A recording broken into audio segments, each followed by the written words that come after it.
Hi, I'm Reverend Kim Kaiser, one of your ministers here at the center. And today's talk is based on the affirmation that we have this month. We see a world in which kinship with all life prospers, where we respect and honor the interconnectedness of all life. What a wonderful feeling it is to begin to recognize that you are indeed connected to, at every moment, all that lives. The philosopher and poet Ralph Waldo Emerson speaks of what happens when we give our deep respect and attention to this world. He said, "Nature is loved by what is best in us." We are indeed in a place where we live in beauty. This is one of the most beautiful places in the world, I'll just say it. And the natural world brings out the best in us and reveals its best to us in this place. Sometimes it's more obvious than others, and there was one time I want to talk with you about a place that I think many people in this room may know, but it's a time when I was sitting with my family, Reverend Joyce, my daughter Ariana, on the bay called Kealakekua on the main island of Hawaii. It's a beautiful place. And it was in the early morning, the sunlight was streaming down, the waves were lapping on the rock shore, and we were sitting at the edge of the water with our guide who was showing us that in order to get into the water, we had to time our entry and wait for the waves to be high enough for us to be able to slide into the water. At that point, we began swimming, and we swam for more than a mile out into the middle of this bay. We had flotation devices, but still, that's a lot of swimming. And there we were, this open bay, open to the ocean, and then suddenly, leaping beings appeared all around us. And there was a pod of dolphins that we had swum out to meet. There were 50 or more of them. And they come in regularly to rest in that bay. We were in their world, and we were welcomed. It was almost as if we were part of a family. Mothers and children swam around and below us. There were no fear, no one running away from us. We were in another species' home in their world, at ease and at peace. The dolphins were indeed doing what Emerson spoke of. They were bringing out the best in me. I was at home and at ease. Last Friday, April 22nd, was Earth Day and a celebration of our planet and its beauty, its diversity. The song Chris just sang speaks of a vision of the earth in which every individual being, flower, mountain, or tree, speaks to us of all beings on the planet. Through each individual, we hear the great voice of life living on earth. Now, some of you may have heard of a scientific hypothesis called the Gaia Hypothesis. It's a theory that says something similar to what we say here at the Center for Spiritual Living. We say, instead of looking at reality as a bunch of separate, collected things, individuals, objects, maybe we ask ourselves, what would you see if you looked at everything as aspects of one thing, not a random collection? We speak of reality here, and we don't use the word God. We don't need to. So this means the same thing to us. But we speak of the ultimate thing itself, what really is, and we say of it that it's one thing. We say it is a living being, intelligent and responsive in every way. In the same way, the Gaia Hypothesis is a scientific theory that asks, what would we see if we looked at the earth in this way, as being actually one being, with everything that exists on it and within it functioning as parts of that being? Now, recent science continues to research this, and it is finding much that is seeable only in this way. But this idea has been around for quite a while. And the idea was described by the first psychologist, a man that many people don't know, Gustav Fechner, in the mid-1800s. And it's quoted in our book of the month, Unknown Earth, by Jacob Needleman. Describing what kind of a being a planet would be, he wrote, "A planet is a different class of being than either man or animal, not only larger than a whale or an elephant, but a being whose enormous size requires an altogether different form of life. For example, she doesn't require her own eyes or ears, for she has millions of eyes of all her animals to guide their movements on her surface, and all their noses to smell the flowers that grow. For," he writes, "as we see ourselves as part of the earth, so our organs are her organs. She is eye and ear over her whole extent." In this way of looking, we are all eyes and ears of this one being we call Earth. And she knows us and all that we know, and she knows it simultaneously all at once. No one is excluded from her being. And as the opening song said, each being speaks to us of all beings. Emerson said the same thing about the universe. He said, "The universe is represented in every one of its particles. Everything in nature contains all the powers of nature. Everything is made of one hidden stuff." Another way of saying that is the entire universe speaks to us through each of us. This close relationship between beings, this connection between animate and inanimate beings, led a famous humanitarian named Albert Schweitzer to propose this understanding of how to live your life. He called it reverence for life. And he so believed in this that he gave up a prosperous career as musician and theologian in France, became an MD, went off to Africa to work with people. And it was based on this theory. He called it reverence for life, or more properly, awe of the mystery of life. And it's based on a fact that he says is the fundamental fact of human awareness. When we look, we see that I am life that wills to live in the midst of life that also wills to live. We're surrounded by that same intention, that same desire to live. And he wrote, when we see this, we feel compelled to approach all life with the same reverence we have for our own. For Schweitzer, this meant that I am to treat all life with deep respect, because the same energy that moves in me is what is moving in all life.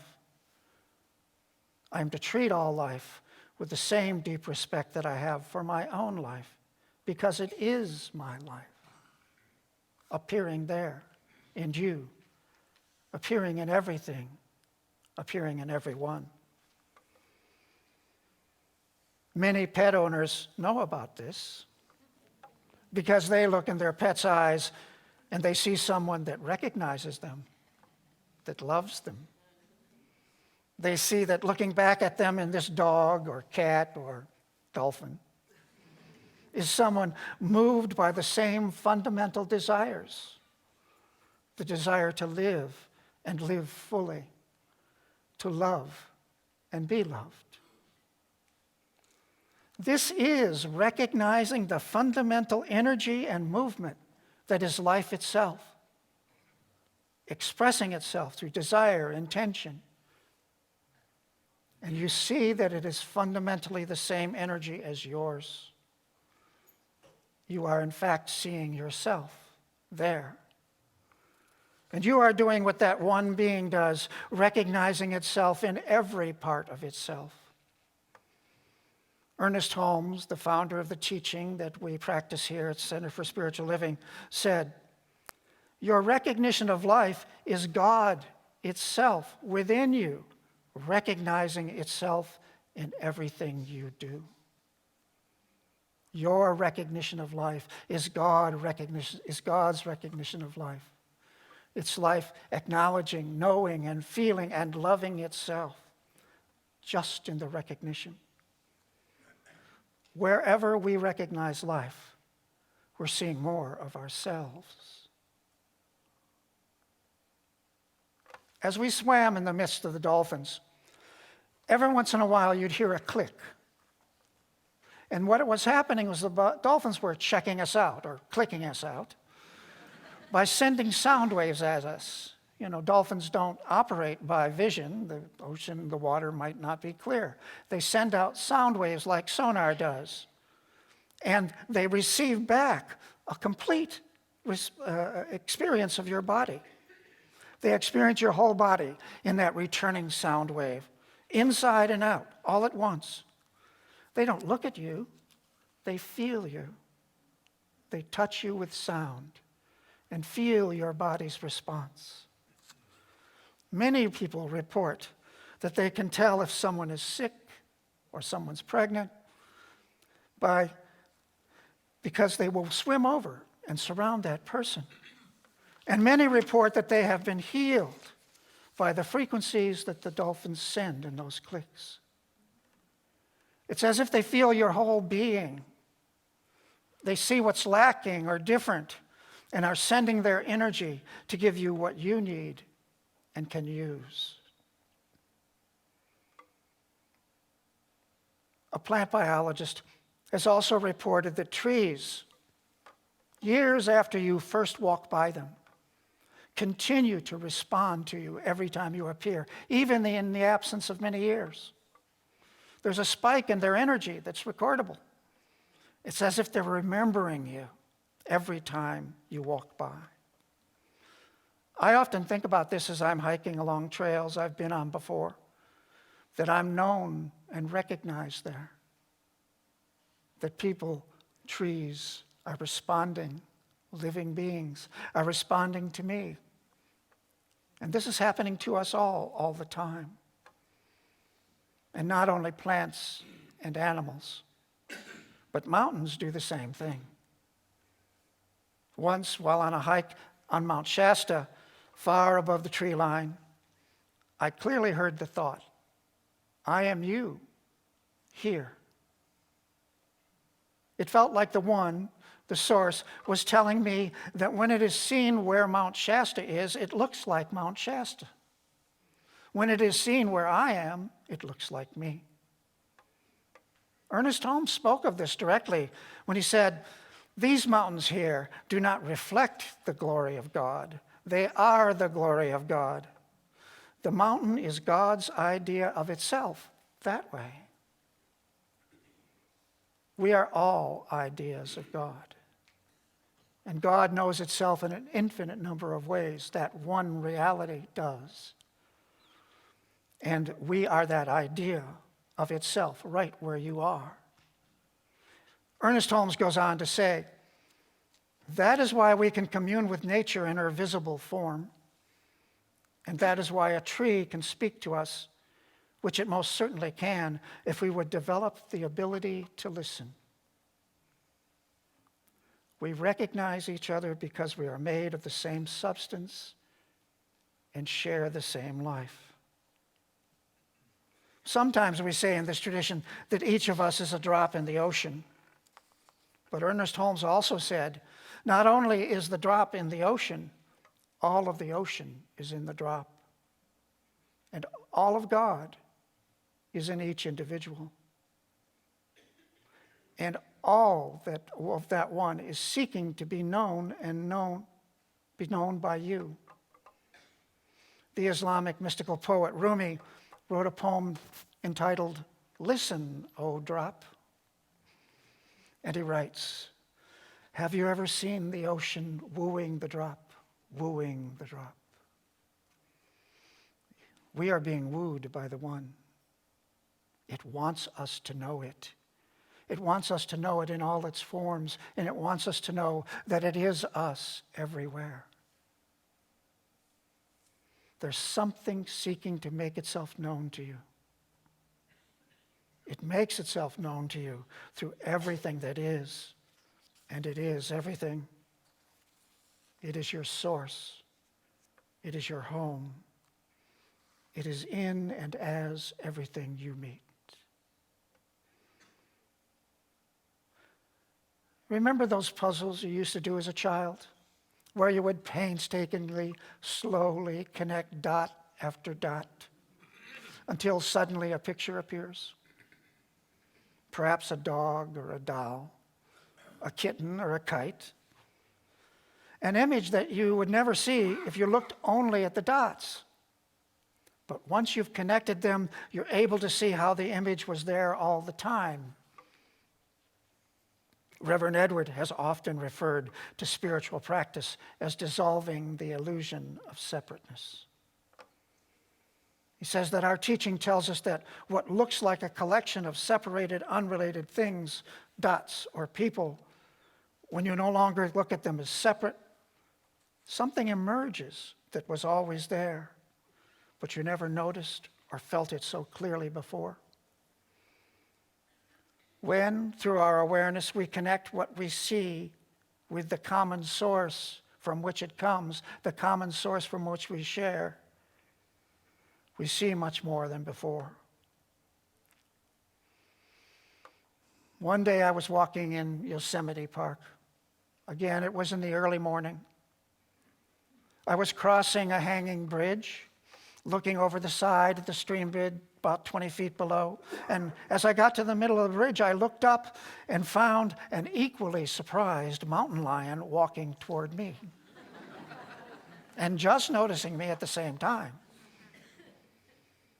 We stood there and looked at each other in a moment that was outside of time, outside of species. It was just two eyes looking at two eyes with no thought of threat or fear. It was a timeless moment as we took each other in from two different worlds, two different universes. We were both curious about the other, and we looked deeply into each other's eyes. Now, I don't know that the mountain lion actually felt this, but it certainly felt that way to me. It felt like we recognized something we knew in each other, that our experiences and responses to life were understandable and made some deep sense. That if I lived in her world and she in mine, I'd be like her and she'd be like me. Within a second or two, the mountain lion leapt in the air, turned 180 degrees in that one leap, and ran off in the other direction. Only afterward did I think about danger or feel fear. My then 11-year-old daughter wrote a poem about it and gave it to me beneath a beautiful picture of a mountain lion. And she wrote, "They were both terrified of each other, yet fascinated by the other's majestic appeal. He found a moment of peace and balance with this majestic, giant animal." When I remember that encounter, I remember that moment of recognition, that moment of peace. In that moment of surprise, our skins fell away, and we were two aspects of the one, looking at each other, looking beyond separation, looking with curiosity, with appreciation, with admiration. Looking in this way can begin to show you that everything and everyone is connected in a very real way. You can begin to connect the dots when you look in this way. In a book which shares the same title as this talk, Kinship with All Life, the author speaks of being in right relation to all beings and all things. He wrote, "People of certain ancient times appear to have been particularly skilled in the delicate science of being in right relations with everything, including animals. Life to these ancients was an all-inclusive kinship from which nothing could be excluded.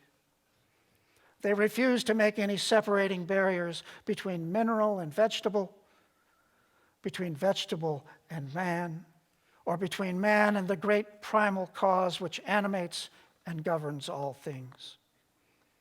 Every living being was seen as a partner in a universal enterprise. Each had an individual contribution to make to the general good, which it and it alone could supply. Everything lived for everything else at all times and under all circumstances. To live as the ancients did, the author suggests that we use a universal language spoken by all species and by all things, a language not of words, but of attitudes. It's a way of feeling each other, which senses the movement of that same source, the movement of that same life, the movement of that same desire, that same intention. And it leads to a deep appreciation of all life. The author of the book, Unknown Earth, Jacob Needleman, says, there are aspects of reality that depend on the quality of your attention in order to be seen. And I've come to feel that what he's talking about is that it requires more than just attention to see reality. It requires attunement. And he suggests how we can attune to each other. He says, the attitudes or qualities of attention that compose this universal language are genuine interest, respect, appreciation, admiration, affection, gentleness, courtesy, and, as he puts it, just plain, simple, good manners. When you look with these attitudes at everything, you begin to see the qualities of life appearing everywhere, in the animate, the inanimate. It is as you awaken to it, you begin to see awakening all around you. These are good rules for living with anyone, and they are the doorway to feeling your kinship with all life.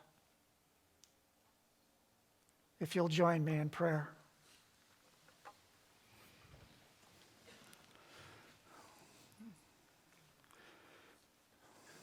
Right now, that which is listening, that which is hearing, that which is feeling, that which is knowing in each person here is that same one.